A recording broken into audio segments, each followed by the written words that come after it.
Hello friends, स्वागत है आपका इजी एनसीईआरटी में। और जैसा कि हम लोग अभी तक सिविक्स का चैप्टर 1 पढ़ चुके थे, तो आज हम पढ़ेंगे चैप्टर 2 डाइवर्सिटी एंड डिस्क्रिमिनेशन।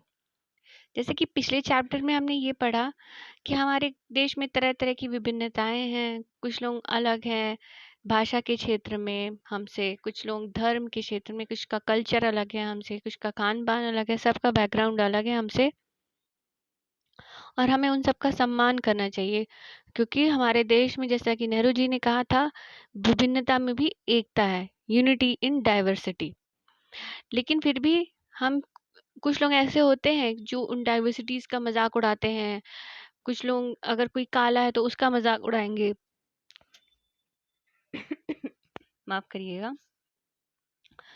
तो हम लोग इस चैप्टर में यही कोशिश करेंगे, ये ढूंढने की कोशिश करेंगे कि कभी कभी डाइवर्स होने की वजह से हमें कैसे एक्सपीरियंस झेलने पड़ते हैं सोसाइटी में, कैसी कैसी इनइक्वालिटीज होती हैं जो कि हमारे सोसाइटी में अभी भी हैं, और इन्हें हम कैसे दूर कर सकते हैं। तो पहला टॉपिक है हमारा differences and prejudice. There are many things that make us what we are, how we live, the languages we speak, what we eat, wear, the game we play and the things we celebrate. हम जो हैं, जैसे हमारी personality बनी है, वो किस वजह से बनी है, कि कैसे हम रहते हैं, क्या जो हमारी भाषा है वो क्या हम बोल रहे हैं, क्या हम खा रहे हैं, क्या गेम हम प्ले कर रहे हैं, और क्या हम सेलिब्रेट कर रहे हैं। ये सब चीज़ें ही हमें मिलके बनाती हैं, हमारी पर्सनालिटी को बनाती हैं। और ये सब चीज़ें किससे प्रभावित होती हैं? हमारी ज्योग्राफी से, हम कहाँ रहते हैं, हमारे भौगोलिक, हमारे क्लाइमेट से, हमारी जो हिस्ट्री है वहाँ के ट्रेडिशन से, इन सब से ही वो इफ़ेक्ट होती है। अब इस नीचे के स्टेटमेंट को हम लोग देखेंगे। There are 8 major religion in the world, every single one of them is practiced in India. We have more than 1600 languages that are people's mother tongues, and there are more than 100 dance form.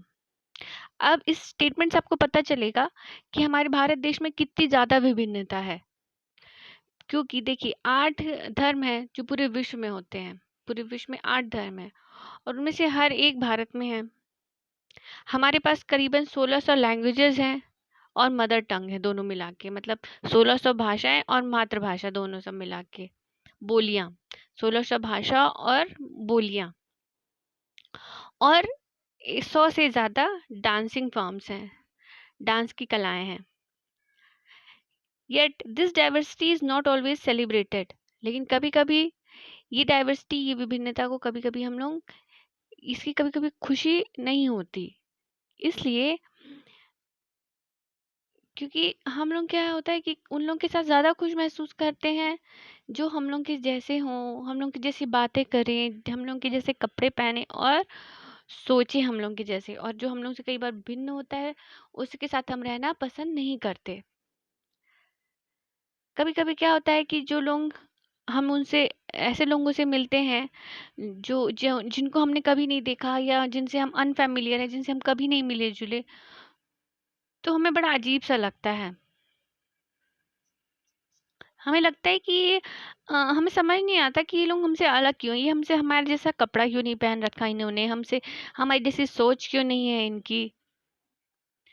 और ये हम लोग कई बार उनके बारे में गलत धारणा बना लेते हैं कि हाँ, ये ऐसा नहीं है, इसके ऐसे कपड़े नहीं है, इसके ऐसी सोच नहीं है, तो ये ज़रूर हमसे अलग है, तो ज़रूर ये कुछ में कुछ ना, शायद इसमें कुछ गड़बड़ी होगी,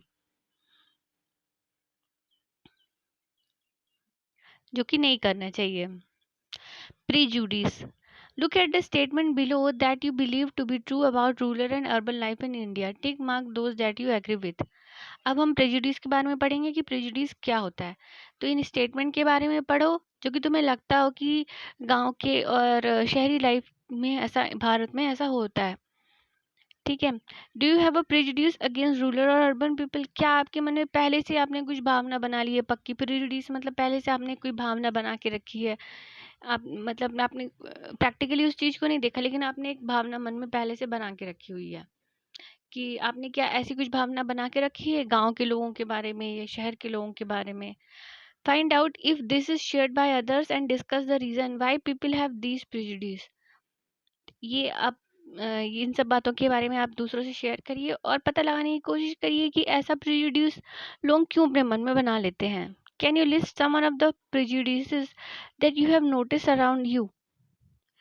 क्या ऐसे ही कुछ प्रेजुडिसेस आप आप बता सकते हैं जो आपने नोटिस किया हो लोगों के बारे में? जैसे लोग कुछ प्रेजुडिस पहले से ही बना के रखते हैं कि हाँ फला आदमी ऐसा है, ये ऐसा है, भले उनसे वो कभी मिले नहीं और उनको उन्होंने पहले कभी बातचीत नहीं की हो, लेकिन वो पहले से ही देखकर ही पहले से वो उसके मन में एक जजमेंट करके रखते हैं, जजमेंट बना लेते हैं पहले से ही।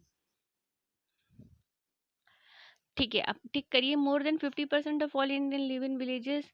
क्या ये सही है? People in villages do not like to use modern technology. क्या गांव के लोग मॉडर्न टेक्नोलॉजी नहीं यूज करना चाहते?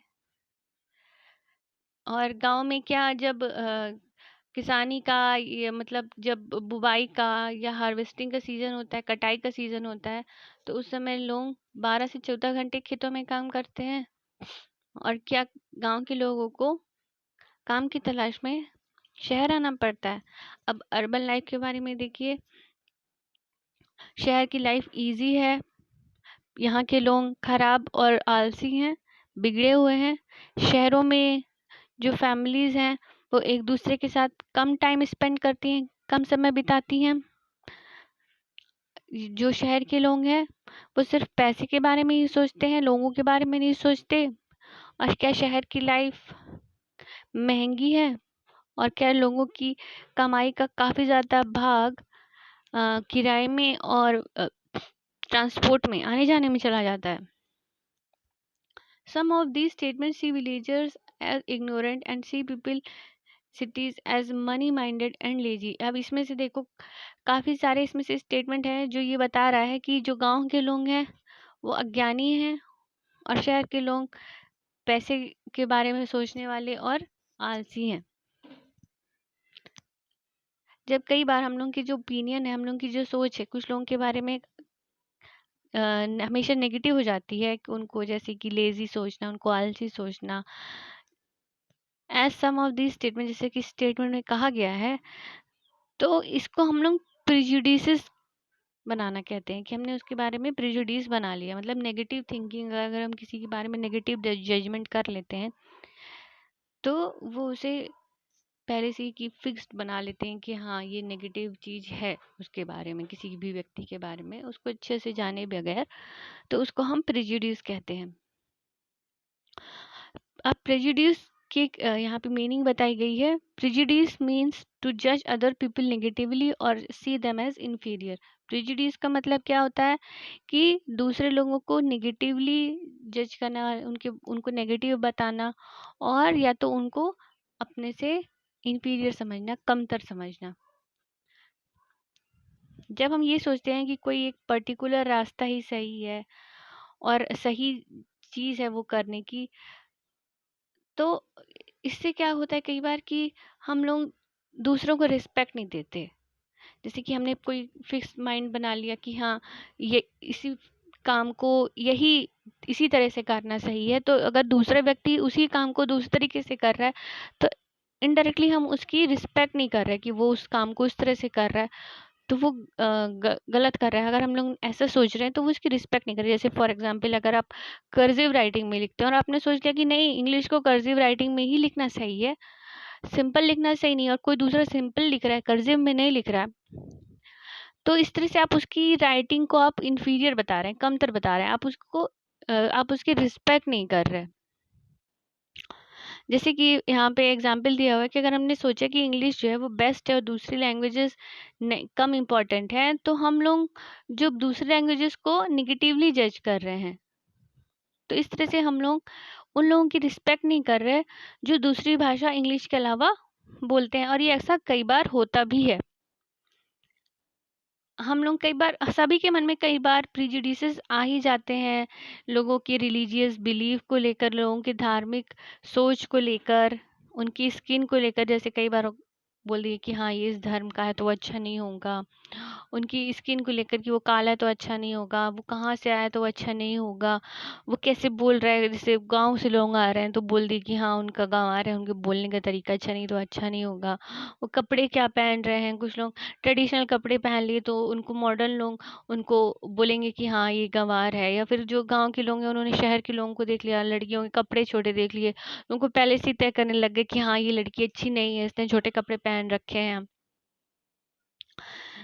तो कई बार ऐसा ही होता है कि जब हमने किसी के बारे में कोई नेगेटिव सोच बना ली, कोई प्रेजुडिस बना ली, तो हम उससे कभी भी दोस्ती करने नहीं जाएंगे, हम उससे कभी भी अपनापन नहीं दिखाएंगे, और इसी तरह से हम उन्हें कई बार हर्ट भी कर देते हैं।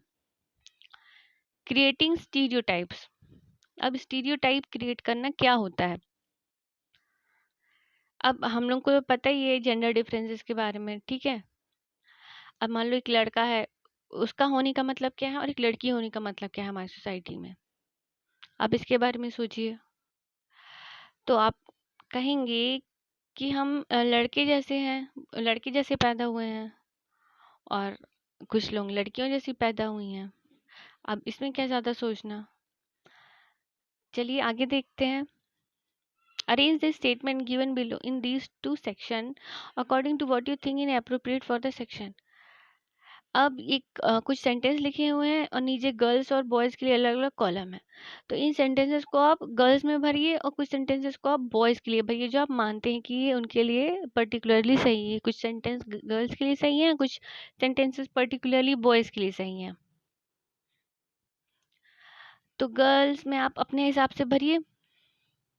Now check with your teacher help who has put which statement where.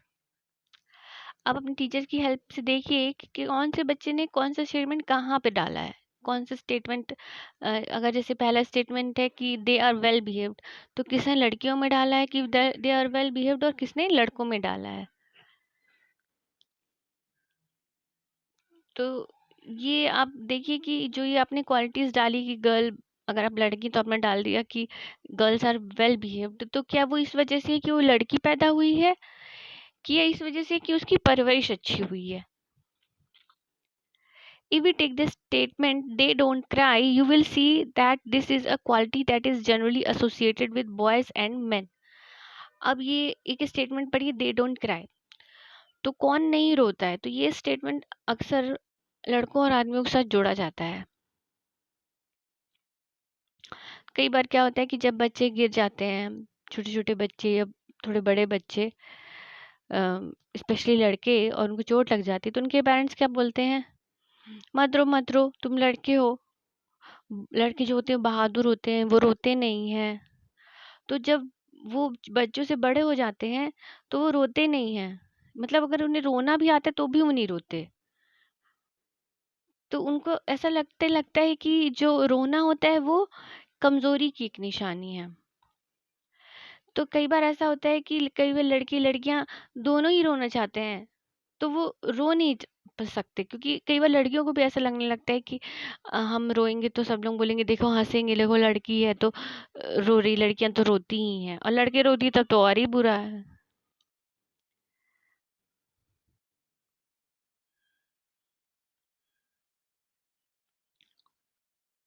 If a grown boy cries, then he feels that other will either tease him, जैसे कि अभी हमने बताया, सब चिढ़ाएंगे, इसलिए लड़के तो और भी नहीं रोते।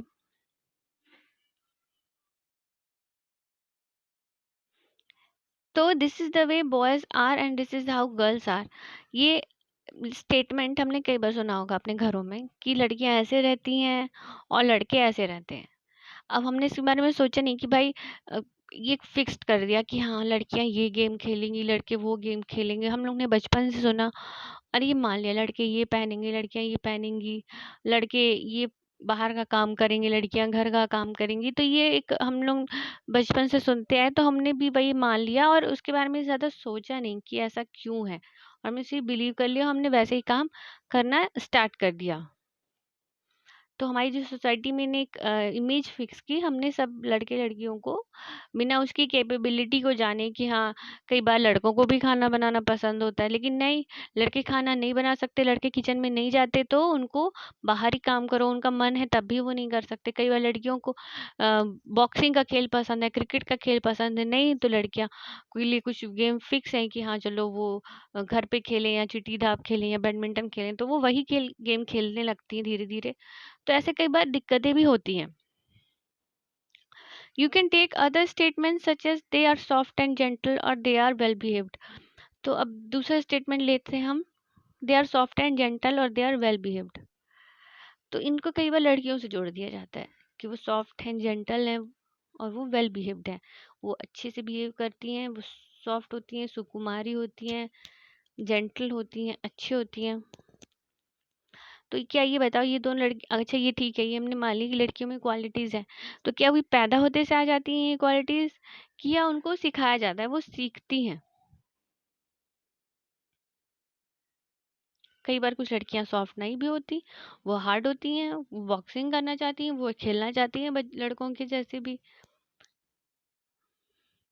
When we fix people into one image, we create a stereotype.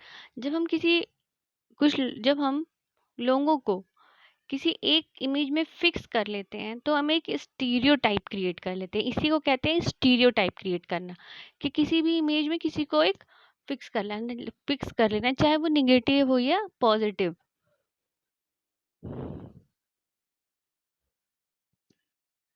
जैसे कई बार when people say that those who belong to particular country, religion, sex, race और economic background are stingy, lazy, criminal और dumb, they are using stereotypes. जब कई बार क्या होता है, लोग कहते हैं कि किसी देश के लोग या किसी धर्म के लोग या किसी जाति के लोग या किसी लिंग के लोग या किसी इकोनॉमिक बैकग्राउंड के लोग, इकोनॉमिक बैकग्राउंड मीन्स किसी उन वित्तीय बैकग्राउंड के लोगों को अगर ये बोलेंगे कि वो स्टिंगी हैं, लेजी हैं, या फिर आलसी हैं, क्रिमिनल्स हैं, बुद्धू हैं, तो हम उनको एक स्टीरियोटाइप में फिक्स कर लेते हैं। जैसे मान लो हमने बोल दिया कि लड़कियां बुद्धू होती हैं, पहले से हमने मान लिया। ये लड़के आलसी होते हैं, या इस देश के पाकिस्तान के सारे लोग टेररिस्ट हैं, या कि बांग्लादेश के लोग बुद्धू हैं, ऐसे फॉर एग्जाम्पल। तो हमने अगर मान बाई चांस ऐसा बना लिया, तो एक स्टीरियोटाइप क्रिएट करना हो जाता है। There are stingy and generous people everywhere, जबकि ऐसा नहीं है। स्टिंगी चाहे हो, चाहे जेनरस हो, अच्छे लोग हो, चाहे स्टिंगी लोग हो, वो हर जगह मिलते हैं, हर देश में मिलते हैं और हर धर्म में मिलते हैं, और अमीर में भी मिलेंगे, गरीब में भी मिलेंगे। Stereotype stop us from looking at each person as a unique individual with his or her own special qualities and skill that are different from other. Stereotype जब हम किसी के बारे में बना लेते हैं ना, तो हम उसकी अच्छाई नहीं देख पाते, उसकी स्किल नहीं देख पाते, उसके में क्या क्या खूबियां ये नहीं देख पाते जो उसको दूसरों से अलग बना रही है। They fit large number of people into only one pattern or type.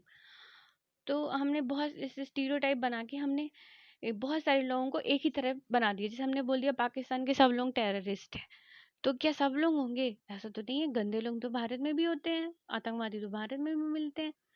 तो ऐसे करके हमने वहाँ के लोगों की क्वालिटीज को ही पूरा घटा दिया। Stereotypes affect all of us as they prevent us from doing certain things that we might observe be good at. तो कई बार अगर हमारे बारे में किसी ने कोई स्टीरियोटाइप बना लिया है, और अगर हम कोई अच्छा काम भी करना चाहते हैं, तो हम नहीं कर पाते हैं, क्योंकि हमको उसका फिर मौका ही नहीं दिया जाता। कि जैसे फॉर एग्जांपल मान लो मॉडलिंग में हम, तो हमने स्टीरियोटाइप बना लिया कि कोई मोटी लड़की है तो वो मॉडलिंग अच्छी नहीं कर पाएगी, भले ही वो अच्छी कर सकती है, तो उसको वो मौका ही नहीं दिया जाएगा कि हाँ तुम मॉडलिंग कर सकती हो मोटी होकर भी। Inequality and discrimination, discrimination happen when people act on their prejudice और स्टीरियोटाइप। अब डिस्क्रिमिनेशन यानी क्या होता है? भेदभाव। तो भेदभाव कब होता है? जब हम जो लोग हैं वो अपने प्रेजुडिस और स्टीरियोटाइप के हिसाब से ही वो काम करने लगते हैं। उन्होंने जो सोच लिया, कोई नेगेटिव थिंकिंग बना ली या किसी व्यक्ति को किसी इमेज में फिट कर दिया, वो उसी हिसाब से उससे भेदभाव करने लगे, उससे उसी उसी हिसाब से उससे काम लेने लग गए, तो वही कहलाता है भेदभाव। If you do something to put other people down, if you stop them from taking part in certain activities and taking up jobs, or stop them from living in certain neighborhood, prevent them from taking water from the same well or hand pump, or not allowing them to drink tea in your same cup or glasses as other, you are discriminating against them. अगर तुम किसी दूसरे लोगों को नीचा दिखा रहे हो, अगर तुम उन्हें कुछ सर्टेन एक्टिविटीज़ में कुछ काम नहीं कुछ सर्टेन एक्टिविटीज़ में उन्हें भाग नहीं लेने दे रहे हो, उनको कुछ जॉब नहीं लेने दे रहे हो, कुछ कुछ सर्टेन जॉब्स, उन्हें अपने पड़ोस में नहीं रहने दे रहे हो, उन्हें अपने पानी लेने नहीं दे रहे हो अगर किसी तालाब का या किसी कुएँ का, और उन्हें अपने ही कप में अपने साथ उन्हें तुम चाय नहीं पिला रहे, तो उनके साथ ही तुम भेदभाव कर रहे हो। कई बार ऐसा होता है कि जैसे नीच जाति के लोग हैं तो उनको कहा जाएगा कि तुम हमारे कुएँ से पानी मत भरो, उनका कुआँ अलग रहेगा, उनको हम अपने साथ बैठा के चाय नहीं पिलाएँगे। तो ये सब कहलाता है भेदभाव, डिस्क्रिमिनेशन।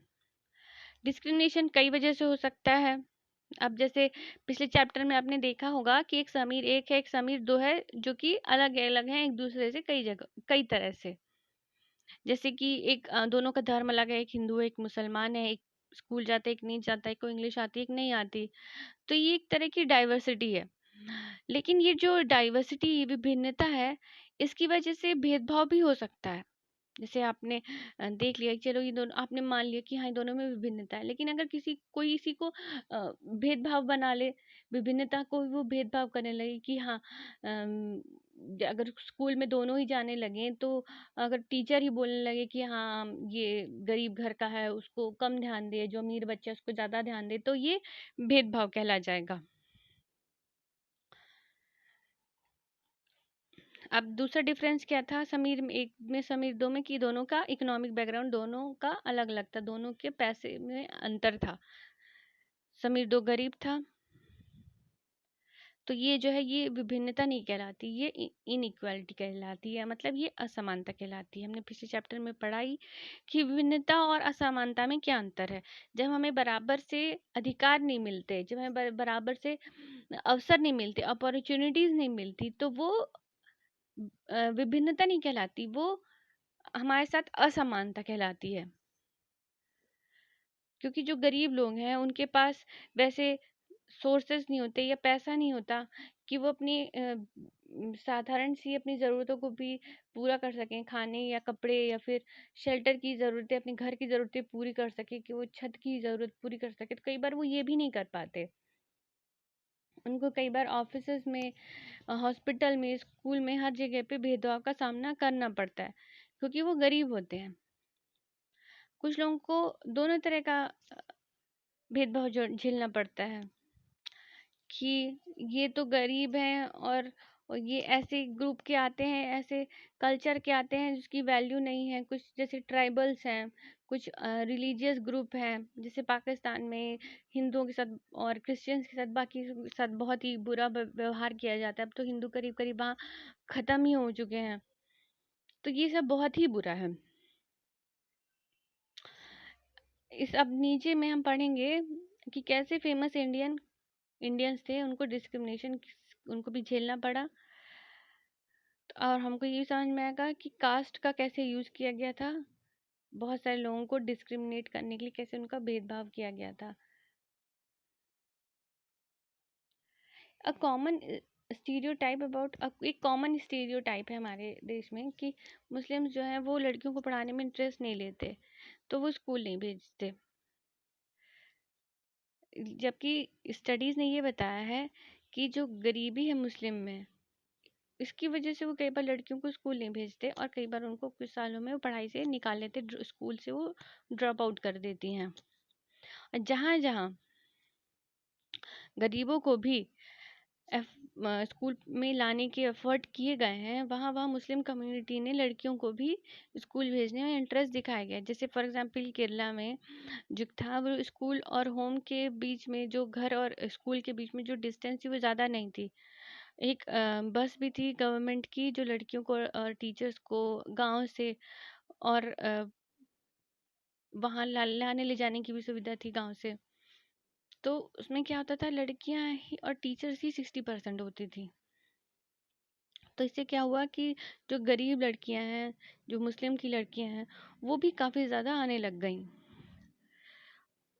और दूसरे प्रदेश हैं जहाँ पे ऐसे एफर्ट नहीं बनाए गए हैं, तो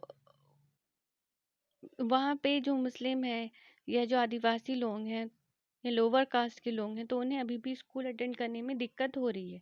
इसलिए जो गरीबी है वो है मेन रीज़न, ना कि कोई धर्म यानी या फिर कोई जाति जो उनको स्कूल नहीं भेजने दे रही लड़कियों को। People are engage in different kind on being discriminated against. अब ये टॉपिक पढ़ेंगे हम। People are engaged in different kind of work like teaching, carpentry, pottery, weaving, fishing, farming, etc. to learn livelihood। जो हमारे देश के लोग हैं वो कई सारे कामों में लगे हुए हैं अपनी पेट भरने के लिए, जैसे कि टीचर बनना, बढ़ई का काम करना, कुम्हार बनना, बुनकर बनना, फिशिंग करना, किसानी करना। तो इसमें से कुछ काम ऐसे हैं जिनकी वैल्यू अधिक मानी जाती है, कुछ की वैल्यू कम मानी जाती है। जैसे टीचिंग की वैल्यू ज़्यादा होगी, ये कुम्हार की वैल्यू कम हो जाएगी। जैसे कि कुछ कुछ एक्टिविटीज़ ऐसी हैं जैसे सफाई करना, बाल काटना, कपड़े धोना, ये जो कूड़ा इकट्ठा करना, तो ये सब जो काम है वो लेस वैल्यू के देखे जाते हैं और ये डर्टी या अशुद्ध माने जाते हैं, गंदे माने जाते हैं। तो ये जो है ये कास्ट सिस्टम का ही एक उदाहरण है। जैसे कास्ट सिस्टम में कुछ लोगों को क्या किया जाता था, एक एक सीढ़ी नुमा होता है एक कास्ट, जिसमें एक कास्ट सिस्टम जिसमें एक कास्ट को दूसरी कास्ट से नीचे रखा जाता है, और जो कास्ट ऊपर रखी जाती है वो अपर कास्ट, जो नीचे रखी जाती है उस लैडर में, उस सीढ़ी में, वो लोअर कास्ट। और जो ऊपर वाले होते हैं वो अपने आप को सुपीरियर समझते हैं, और जो नीचे वाले होते हैं उनको वो अपने से इंफीरियर समझते हैं, उनको कमतर समझते हैं। The groups who were placed at the bottom of the ladder were seen as unworthy and called untouchable। और जिनको इस सीढ़ी में, कास्ट सिस्टम वाली सीढ़ी में नीचे रखा गया, उनको उनकी कोई कीमत नहीं समझी जाती थी और उनको अछूत समझा जाता था। Caste rule were set Caste rules were set which did not allow the so-called untouchable to take on work other than what they mean to do। Caste system में क्या होता था कि जो अछूत थे उनके लिए जो काम फिक्स थे वो उसके अलावा और कोई काम नहीं कर सकते थे। जैसे कि कुछ लोगों को कचरा इकट्ठा करने के लिए बोल फिक्स हो गया है, वो बचपन से ही के माँ बाप दादा परदादा सब वही काम कर रहे हैं, तो वो इसके अलावा और कोई काम नहीं कर सकते, सिर्फ वो कचरा ही बीन सकते हो। भले ही कितने भी पढ़ाई में अच्छे हों, खेल कूद में अच्छे हों, या कोई दूसरा काम भी वो कर सकते हो कला का, लेकिन नहीं, वो कचरा ही बीनेंगे। ठीक है, कचरा बीनना, मरे हुए जानवरों को बाहर फेंकना। और इस वजह से उनको अपर कास्ट के लोग अपने घर में भी अंदर नहीं बुलाते थे, और वो उनको कुएं के पानी से पानी भी नहीं भरने देते थे, क्योंकि वो उनको मानते थे कि ये गंदा काम करता है, तो ये गंदा है, अशुद्ध है, इसकी वजह से पानी भी गंदा हो जाएगा। और ना तो उनको मंदिरों में आने देते थे। उनके जो बच्चे थे वो दूसरे बच्चों के साथ स्कूल में बैठ भी नहीं सकते थे, क्योंकि सब उनसे दूरी बनाना चाहते थे कि वो गंदे और इम्प्योर हैं। Thus, upper caste acted in ways which did not give the so-called untouchable the same right as they enjoyed। इस तरह से क्या हो गया, तो अछूतों को वो अधिकार नहीं मिल पाए जो अपर कास्ट के, जो ऊंची जाति वालों को मिल रहे थे। दलित, अब देखिए ब्रैकेट में जो लिखा हुआ है बॉक्स में, येलो बॉक्स में लेफ्ट में, हम उन्हें पढ़ते हैं। Dalit is a term that people belonging to so-called lower caste use to address themselves. They prefer this word to untouchable। तो दलित वर्ड है, वो लोअर कास्ट चाहते हैं कि अगर हमारे लिए दलित वर्ड यूज किया जाए, अछूत वर्ड ना यूज किया जाए। दलित का मतलब होता है जिसे तोड़ा गया हो। ये जो वर्ड है दलित, ये शो करता है कि कैसे जो सोसाइटी के जो हमारे प्रीजुडिसेस हैं और जो हमारी डिस्क्रिमिनेशंस हैं, जो हमारी एक नेगेटिव सोच है और जो हमारे भेदभाव है, उस तरह उसने कैसे दलितों को तोड़ दिया। और जो गवर्नमेंट है इन दलितों को क्या कहती है, शेड्यूल कास्ट कहती है। शेड्यूल कास्ट मतलब ऐसी जो कुछ जातियाँ जो एक लिस्ट में उनकी बनाई गई हैं कि हाँ, ये कुछ स्पेशल फिक्स्ड है और इनको कुछ स्पेशल अधिकार दिए जा रहे हैं। Dr. Bhimrao Ambedkar, one of the greatest leaders of India, shared his first experience of caste-based discrimination, which took place on 1901 when he was just 9 year old. जो भीमराव अंबेडकर हैं डॉक्टर, तो ये हमारे देश के आप लोग जानते होंगे बहुत बड़े नेताओं में से एक हैं। तो उन्होंने उनके साथ भी एक जाति सूचक एक भेदभाव हुआ था जो कि 1901 में हुआ था जब वो सिर्फ 9 साल के थे। तो वो अपने भाई के साथ और कजिन्स के साथ जा रहे थे अपने पिता से मिलने कोरेगांव में, जो कि अभी महाराष्ट्र में है। Long did we wait, but no one turned up. An hour elapsed, and the station master came to inquire. He asked us for our ticket. We showed them to him. He asked us why we tarried. We told him that we are bound for Goregaon and that we were waiting for father or his servant to come, but that neither had turned up and that we did not know how to reach Goregaon. We were well dressed children. From our dress or talk, no one could make out that we were children of the untouchables. Indeed, the station master was quite sure we were Brahmin children and was extremely touched as the plight in which he found us. As is usual among the Hindus, the station master asked us who we were. Without a moment's thought, I blurted out that we were Mahar. Mahar is one of the communities which were treated as untouchable in the Bombay Presidency. He was stunned.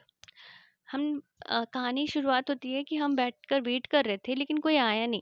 1 घंटा बीत गया, station master आया और उसने हमसे हमारा ticket पूछा। हमने टिकट दिखा दिया। उसने बोला हम कहाँ जा रहे हैं? हमने उन्हें बताया कि हम कोरेगांव जाना चाहते हैं और अपने पिता का वेट कर रहे हैं, उनके साथ उनके सर्वेंट का वेट कर रहे हैं, लेकिन कोई नहीं आया है और हमको नहीं समझ में आ रहा है कि हम कोरेगांव कैसे जाएं। हम बहुत अच्छे कपड़े पहन कर आए थे और हमारे ड्रेस से और हमारे हमारे कपड़ों से और हमारी बातचीत से कोई नहीं जान सकता था कि हम अछूत हैं। और यहाँ तक कि स्टेशन मास्टर को लगा कि हम भी ब्राह्मण के बच्चे हैं। जैसे कि हिंदुओं में पूछा जाता है कि आप कहाँ के हो, आप कौन हो, तो स्टेशन मास्टर ने भी हमसे पूछ लिया कि आप तुम लोग हो कौन। तो हम मैं तो उस समय छोटा था, तो मुझे नहीं लगा कि ये कुछ हम लोग को गलत समझेगा, तो मैंने तुरंत ही बता दिया कि हम महार हैं। तो महार जो जाति होती है वो बॉम्बे प्रेसिडेंसी में अछूत होती है। तो वो एकदम से उसको बहुत आश्चर्य हुआ, बहुत ही चौंक गया। His face underwent a sudden change. उसके चेहरा में के जो भाव थे ना वो अचानक से बदल गए। वो पहले वो हम लोग के साथ बहुत खुशी खुशी बात कर रहा था, लेकिन जैसे उसे पता चला कि हम महार हैं तो उसके चेहरे के भाव बदल गए। उसको ऐसा उसके चेहरे को देख के लग रहा था कि वो हमसे दूर भागना चाहता है। जैसे उसने मेरा रिप्लाई सुना, जैसे उसने मेरा जवाब सुना, वो अपने कमरे में गया और हम अपनी जगह पे खड़े हो गए। 15 से 20 मिनट बीत गए और सूरज भी अब डूबने चला था और हमारे पिताजी अभी तक नहीं आए थे और उन्होंने अपने नौकर को भी नहीं भेजा था। अब स्टेशन मास्टर भी हमें छोड़कर चला गया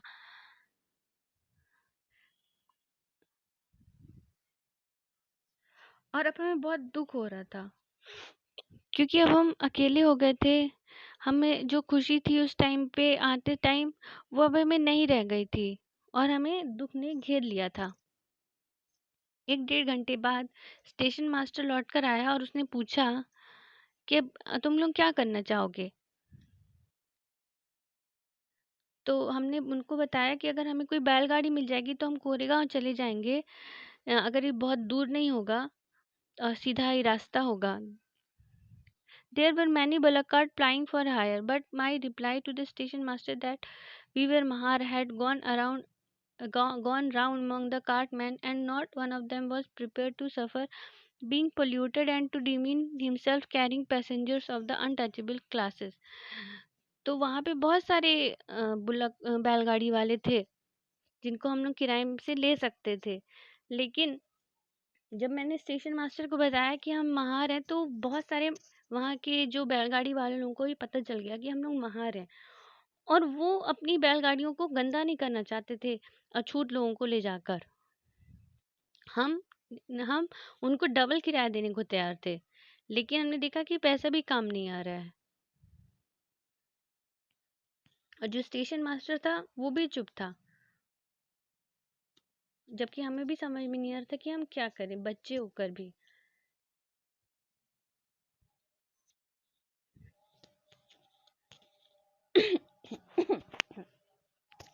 Sorry. Imagine how difficult it would be if people could not move easily from one place to another. How insulting and hurtful is to have people move away, refuse to touch you or allow you to drink water from the same source as they do. अब आप खुद imagine करिए कि अगर कोई जैसे कि वो अछूत का है, वो एक जगह से दूसरी जगह नहीं जा पा रहा है, कितना इंसल्टिंग होगा। अगर कोई आपको टच करने से मना कर दे, या अगर आप जहाँ से वो खुद पानी पी रहा है वहां से वो आपको पानी पीने से मना कर दे, तो कितना इंसल्टिंग और कितना कष्टदायक होगा, कितना अपमानजनक होगा। ये जो एक छोटा सा इंसिडेंट है, छोटी सी घटना है, ये दिखा रही है कि जो एक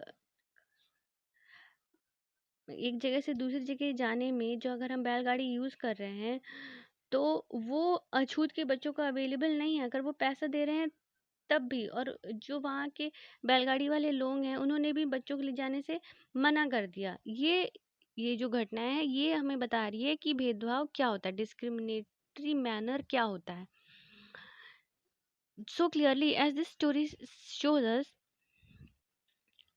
तो इससे हमें, इस स्टोरी से हमें ये पता चला कि जो डिस्क्रिमिनेशन से जो दलित हैं, उनको कुछ इकोनॉमिक एक्टिविटीज़ करने से भी मना कर दिया गया, और उनको रिस्पेक्ट भी नहीं मिली, और उनको डिग्निटी भी नहीं मिली, उनको सम्मान भी नहीं मिला जो दूसरों को मिल रहा था। Striving for equality, the struggle for freedom from British rule, the struggle from freedom from British rule also included within it the struggle of large group of people who not only fought against the British but also fought to be treated more equally. जब हम लोग British से लड़ रहे थे, तो उसमें सिर्फ एक ये लड़ाई नहीं थी कि हमें ब्रिटिश को हटाना है, ब्रिटिशर्स को अपने देश से हटाना है, बल्कि बहुत सारे लोग इक्वालिटी के लिए भी लड़ रहे थे।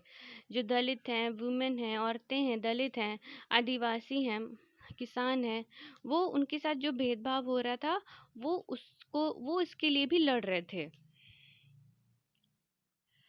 जैसे कि हमने पहले बताया कि दलितों को मंदिरों में नहीं आने दिया जाता था, तो उस टाइम पे दलितों ने एक अपनी संस्थाएं बनाई, और उन्होंने विरोध किया कि उन्हें मंदिरों में क्यों नहीं आने दिया जाता है। औरतों ने डिमांड की कि उनको उतने ही एजुकेशन के अधिकार मिलने चाहिए, उतनी उनके पढ़ाई लिखाई के अधिकार मिलने चाहिए जैसे कि इन आदमियों के पास होते हैं। जो किसान हैं और जो आदिवासी हैं, उन्होंने अपने आप को साहूकारों से के पंजों से मुक्त कराने के लिए लड़ाई लड़ी, और क्योंकि वो बहुत ज़्यादा क्या करते थे, उनको बहुत ब्याज देते थे। When India became a nation in 1947, our leaders too were concerned about the different kind of inequalities that existed. जब भारत 1947 में आज़ाद हुआ, तो हमारे जो लीडर्स थे, हमारे जो नेता थे, उनको भी वो भी इस बात के लिए बड़े चिंतित थे कि हमारे देश में क्या क्या इनइक्वालिटीज़ हैं, क्या क्या असमानताएं, क्या डिस्क्रिमिनेशन है, उनके साथ वो उनको कैसे टैकल करें, उसको कैसे दूर करें।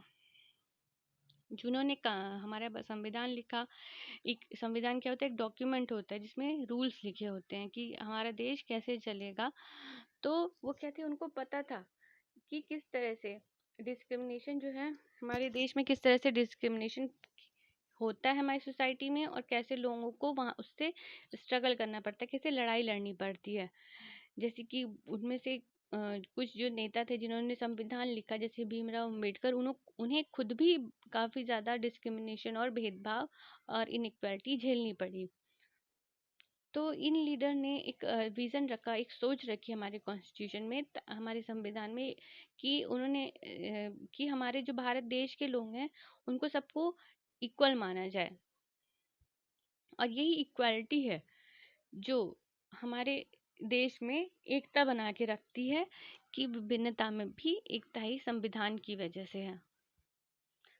हमारे देश में सभी लोगों के पास एक जैसे अधिकार हैं, एक जैसे अवसर हैं, और अब अछूत किसी को बोल दो तो वो एक अपराध माना जाता है, और इसे अछूत किसी को मारना ये लॉ के द्वारा अबॉलिश किया गया जा चुका है, मतलब उसे कानून के द्वारा खत्म किया जा चुका है।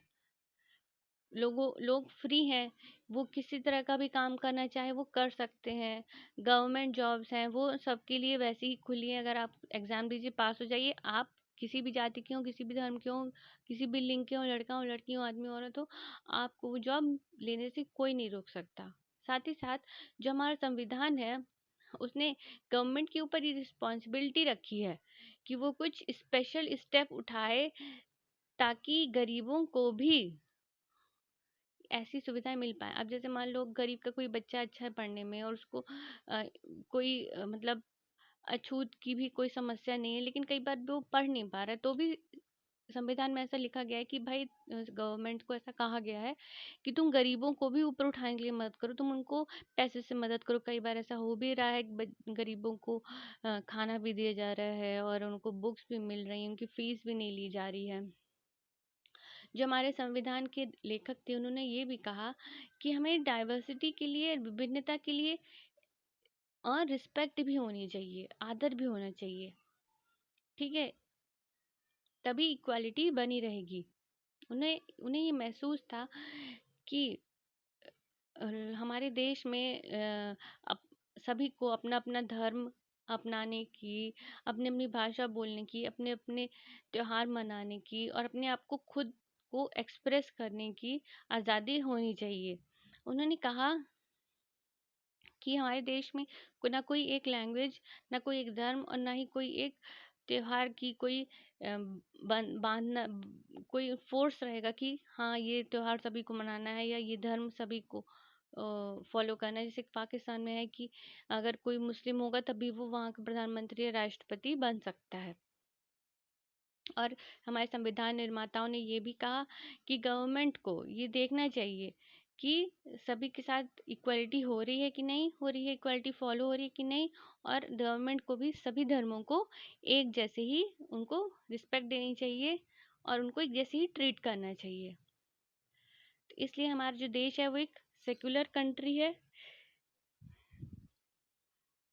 जहाँ पे सभी धर्मों के और सभी फेथ के लोग, सभी उनको एक जैसी ही बराबर उनको मान्यता है और फ्रीडम है कि वो खुद को अपने धर्म को फॉलो कर सकें, बिना किसी डर के और बिना किसी भेदभाव के। ये जो है हमारी भारत की जो एकता का ये एक इम्पॉर्टेंट एलिमेंट है कि हम एक साथ में रहते हैं और एक दूसरे की सम्मान करते हैं। Though these ideals are enshrined in our constitution, this chapter points out that inequalities exist even today. अब ये सब चीज़ें जो हैं इक्वालिटी वाली हमारे कॉन्स्टिट्यूशन में दी हुई हैं, लेकिन फिर भी हमारे देश में अभी भी असमानताएं, इनइक्वालिटीज हैं। Equality is a value that we have to keep striving for and not something which will happen automatically. एक इक्वालिटी एक ऐसी चीज़ है कि हमें इसके लिए लगातार कोशिश करनी होगी, और ऐसा नहीं है कि संविधान ने ऐसा लिख दिया तो वो तुरंत से वो वैसा हो जाएगा। ये लोगों की भावना जो है वो एक दिन में नहीं बदलती, धीरे धीरे चेंज होती है। People's struggles and positive action by the government are necessary to make a reality for this a reality for all Indians। अगर लोग स्ट्रगल करेंगे इस चीज़ के लिए, लड़ेंगे अपने अधिकारों के लिए, और गवर्नमेंट की तरफ से भी पॉजिटिव में एक्शन लिए जाएंगे, तो एक ये जो इक्वालिटी है, समानता है सभी लोगों के लिए, तो ये एक रियलिटी जो है, जो कि अभी पूरी पूरी तरह से रियलिटी नहीं है हमारे देश में, वो पूरी तरह से रियलिटी हमारे देश में वो बन जाएगी, ज़रूर से बन जाएगी। तो ये चैप्टर भी, हमारा सेकंड चैप्टर भी ख़त्म हो गया है। आई होप कि आप लोगों को ये पसंद आया होगा, और अगर पसंद आया होगा तो प्लीज़ सब्सक्राइब करिएगा, लाइक करिएगा और शेयर भी करिएगा। Thank you so much.